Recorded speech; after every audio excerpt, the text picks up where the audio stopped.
各位粉絲、各位朋友，歡迎大家嚟到我呢個中醫診療呢個頻道啊！身邊呢位係張醫師，大家好，我係張醫師。好啦，咁啊，今日開心咧，又揾到張醫師同大家傾下偈啦嚇。喂啊，張醫師，嗱而家咧就轉天氣啦，但係而家好奇怪嘅香港咧，佢一時間咧就話嚟緊2日後咧，譬如我而家已經20零度咁計啦。佢同你講啊，下個禮拜咧跌到落去11、2度，有啲新界地方咧跌到落去10度以下。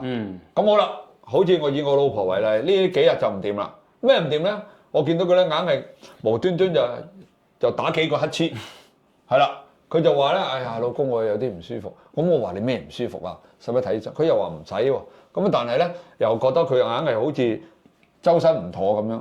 就係因為會唔會係就係因為呢啲轉天氣突然間咁樣落，令到佢咁咧？絕對有關係，係嘛？係啦，點解咧？因為阿嫂咧，佢肯定平時咧疏於鍛鍊身體，梗係少啦，我都少，唔好話佢啦。身體嘅能量唔夠啊！中醫講話咧，點解會容易根據天氣變化咧，而搞到身體會變，又出現有疾病咧？中醫有個名言嘅，正氣內存，邪不可干。正氣內存，邪不可干。係啦。咁似啲武俠片講嗰啲嘢，係啊，內功心法啊嘛，有啲似嘅。佢意思就係話，當我哋身體嘅能量充足嘅時候咧，你所有嘅外來疾病，包括內病，都唔會發生嘅。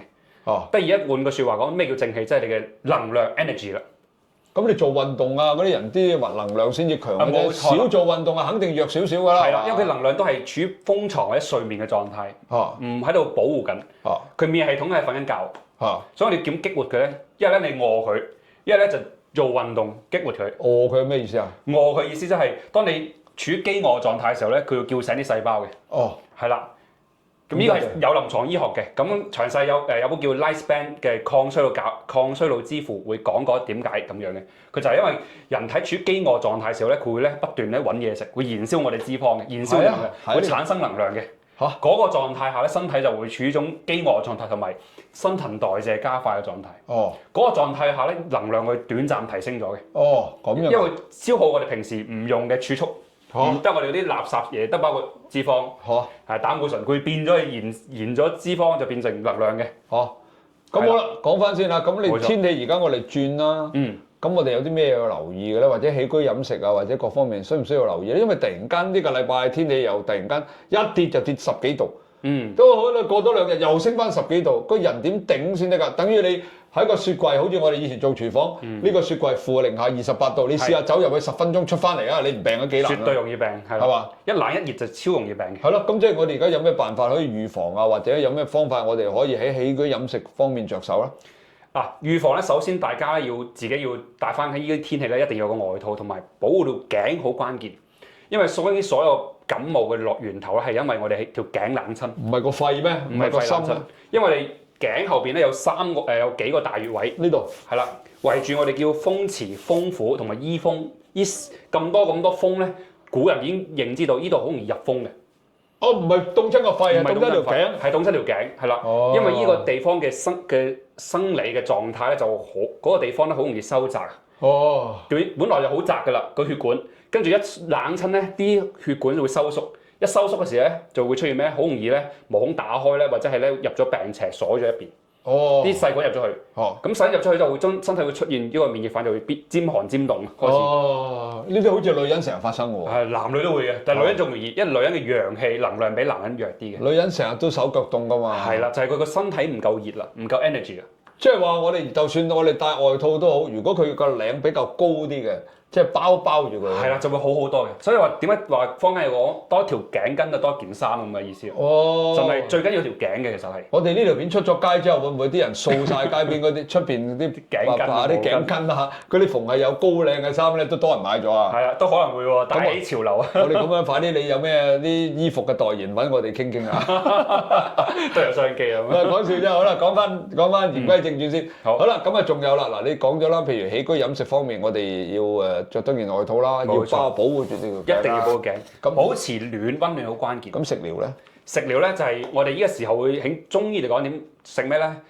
古方咧有一個叫咧生薑羊肉湯嘅。生薑生死嘅生。係啦，生薑羊肉湯嘅。我琴日夜晚食薑撞奶得唔得？薑撞奶都好好嘅。咁我建議薑撞奶仲好過生薑羊肉湯。你真係啊！呢我講你又即刻改咧，真係。唔係嘅，點解？因為方便嘛。似翻我哋而家現代人啦，大家都要方便為主。煮羊肉湯好多嘢手續㗎嘛，咪又要攪，又要去腥，又要煲，又要出水。薑撞奶最容易嘅。我賣下廣告先，香港祖哥嗰度有條片教薑撞奶啊，你自己睇下啦。犀利。喂，好啦，咁啊，其實即係咪話，其實簡單嘅食療就已經可以有一個咁嘅幫助。冇錯，簡單食療，包括咧建議大家食多啲薑嘅嘢嘅，例如頭先講生薑嗰類啦，薑炒飯啦，呢啲啦係啊，薑黃啦。係嘛？係啦，咖喱啦，呢段時間食多咖喱啦。我今晚整個薑炒飯俾我老婆食下先。可以啊，非常正。同埋依家時候食多啲咩咧？花椒，有用花椒油炒嘅嘢。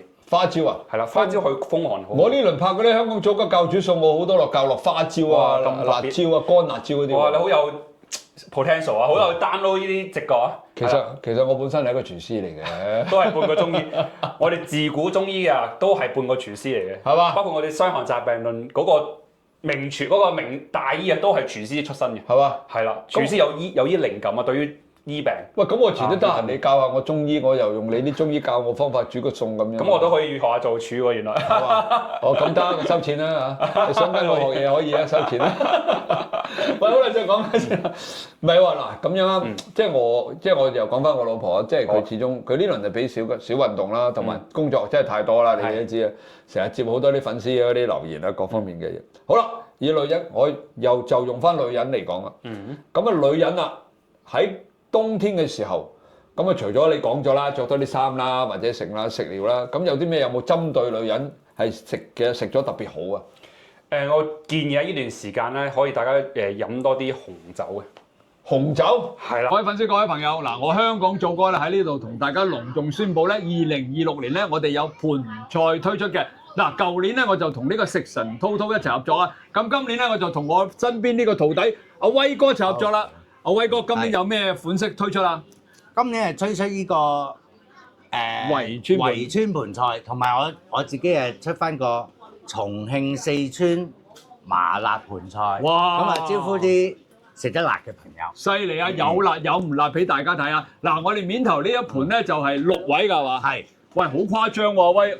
係咪到時啲粉絲攞到真係有咁多㗎？你睇下。有。絕對有係嘛？位。嗱，到時咧我哋就會有埋呢個不鏽鋼嘅兜一齊嘅，咁你好簡單啦。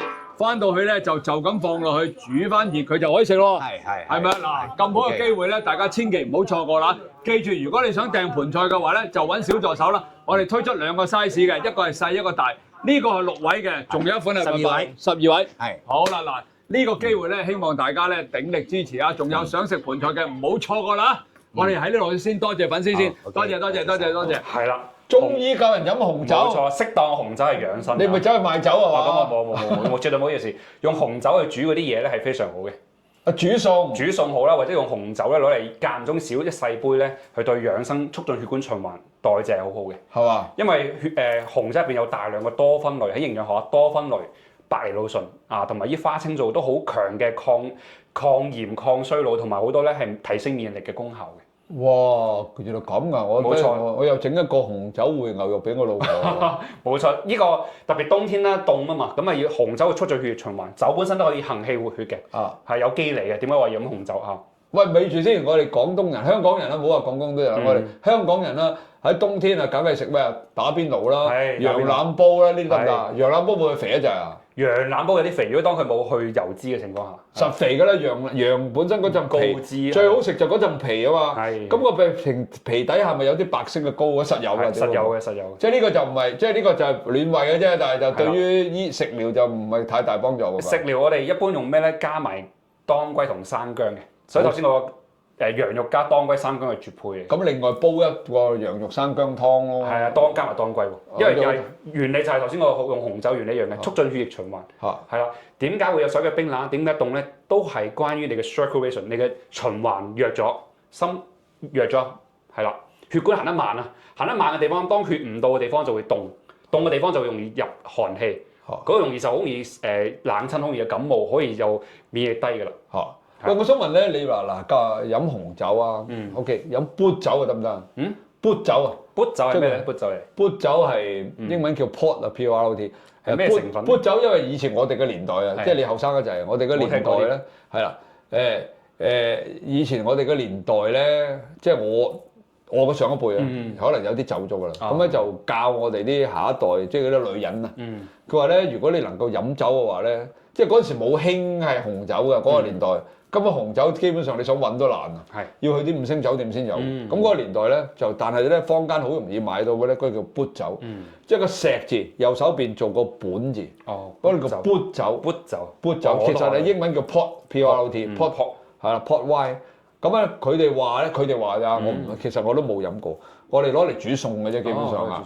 咁佢哋話咧飲呢啲砵酒嘅話咧，都係對呢個女士咧係好有幫助嘅。我諗其實都係異曲同工之妙，就係等於行氣啊、活血啊嗰啲咁血管加快啊，循環係嘛？冇錯。因為嗰個年代係買唔到紅酒，就算你買都要去啲好特別嘅地方買，但係砵酒就好容易買到嘅。咁仲有一隻咧，我唔知道啦，我亂噏啫啦，冇賣廣告啊，嗰啲叫養命酒。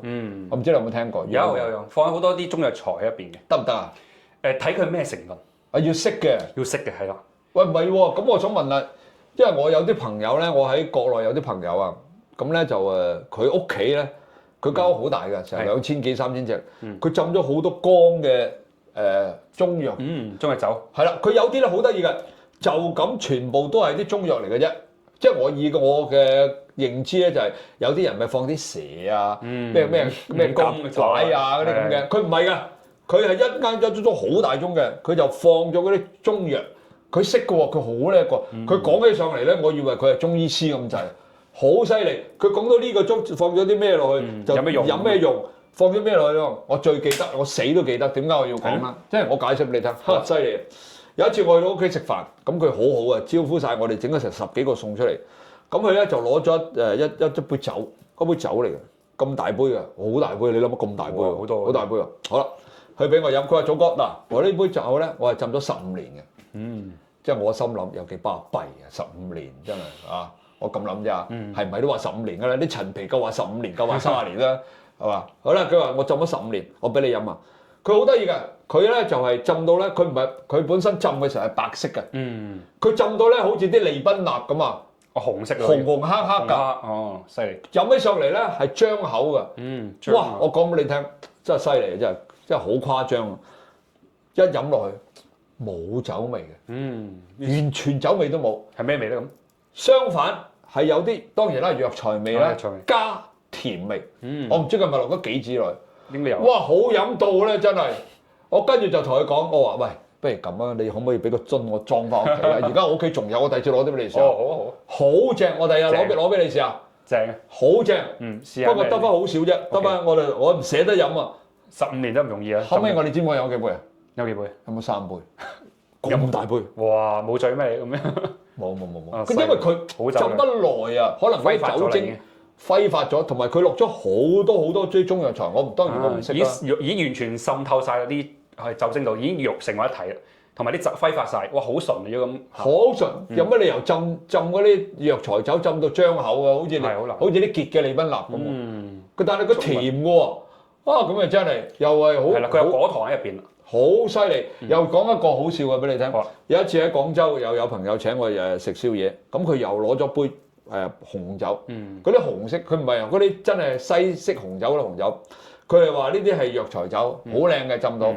咁好啦，咁我就飲咗杯大過呢杯嘅，都幾好飲啊咁點知咧隔離嗰2個又話唔飲喎，咁我死冇蝕底啦，你知我呢啲啊唔使錢嘅，梗係搏命，咁啊飲埋嗰3杯，死啦！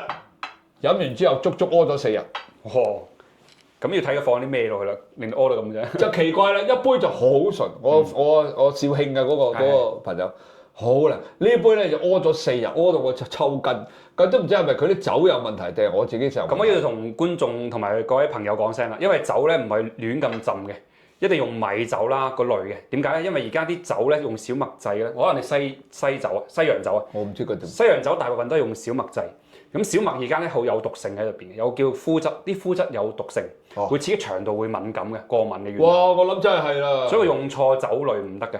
一般我哋就用高粱或者用啲冇驚過做小米酒，或者係我哋講水果酒、紅酒嗰類。嗰類發酵就冇咁有問題。係啦，可能就係呢樣產生。因為小麥製嘅酒咧會導致好嚴重嘅腸漏症嘅，係會所有會容易發炎，會導致頭先講屙啦、肚脹啦，包括之後會產生好多炎症啦同埋癌症嘅，所以我唔建議亂咁種。死咯！好在我真係，好在我又頂得住啫，屙咗個4日，屙到我真係腳都軟埋。係啦，所以嗰個朋友可能未好識呢個藥理或者唔知而家啲小麥咁有問題，係佢用咗洋酒佢諗住招呼朋友，可能佢亂嚟嘅啫，諗住威威啫。一個就好好，一個就好差咯。所以飲落肚啊，食落肚嘅嘢咧，大家都要留意。係啦，小心啊！同埋，如果大家要講腸胃嘅問題咧，留意翻嗰個同埋之前拍個片啦，係講過敏嘅問題啦，就講點解要有腸漏症，就當睇翻呢樣嘢。咁好啦，到最後啦，我想問啦，而家今日天氣啦，咁啊，除咗我哋要着翻件衫啊，除咗我哋食嘢有小心之外啦，咁呢啲咁嘅尖寒尖凍嘅嘢。即係突然間又降溫就要升溫啦嚇！我哋除咗着衫啊或者食療做咩方法啊？我哋中醫會做咩？做艾灸嘅。哦，秋冬季最好做艾灸。重點嚟啦，艾灸。冇錯。唔係拔罐咩？唔係拔罐，拔罐係春夏嗰時最好嘅。哦。春夏嗰時候咧適合咧出多啲汗排毒嘅，係嘛？最容易燃燒脂肪嘅。秋冬嘅中醫養生咧就係補藏陽氣嘅，唔好等佢成日開毛孔。即係少出汗，反正呢段時間少出汗啲要。咁艾灸咧，可以將我哋啲能量咧係儲喺我哋嘅丹田啦，儲喺我哋嘅腎入邊咧，嚟年咧可以有多啲嘅能量用嘅喎。哦，死咯！如果俾我啊，我又走去拔下罐咯咁。咁就錯嘅，越拔咧就越虛嘅，泄元氣呢段時間拔就。死未真係，我都係亂嚟嘅啫。即係如果我亂嚟亂到咁都活到咁都算係咁啦喎。咁都好犀利。咁你可能如果識咧就要到150歲都唔出奇㗎。唔識嘅人咧，好多人咧都好容易叫夭折嘅，都係未去到天年就走咗。但好多人都去到60、70歲啊，都已經好好啦嚇。咁但係對於天年嚟講咧，仲爭個距離。係嘛？係。即係我早啲識你咧，可能我嘅年壽可能要去到90幾嘅。梗係唔止啦，因為而家開始突破100歲啦。唔好啦，特別我做抗衰啊嘛，你想大家都長命100歲以上。係嘛？其實唔係睇多啲我哋嘅視頻啊，睇多啲我哋嘅中醫診療咧，你嘅知識豐富咗啦，再加上咧你嘅再加上啊，你識得去點樣去養生啦，係啦，點抗衰啦，點樣變靚啦，冇錯啦，後生啦，係嘛？我哋呢個頻道嘅目的都係希望能夠咧帶俾啲粉絲咧，將你嘅命咧加長啲，長命。喂，你有條命喺度啦，你先可以享受人生噶嘛。冇錯，對唔對？我哋宗旨嚟嘅呢。但係有樣嘢喎，唔好亂做喎，好似我咁樣喎。冬天就走去拔罐，熱天就走去就係咩捱啊？走去捱灸。係啦，咁啊死火噶咯喎！嗱，記住啦。好，仲有，如果你哋有唔明嘅地方咧，就留言問我哋，我就盡量咧就揾阿張醫師去為大家解答。咁係咪非常之好先？係咪要多啲點讚、收藏、轉發先？必須啦，發俾啲家友啊、朋友啊、親人啊，等佢知多啲避免踩雷啊嘛。冇錯啦，嗱，咁好嘅頻道你唔睇你睇邊個啊？記住啦，我哋呢個頻道叫做中醫診療，身邊呢位係張醫師。好啦，記住點讚、收藏、轉發，撳個鐘仔啊！呢集就到呢度啦，拜拜。拜拜。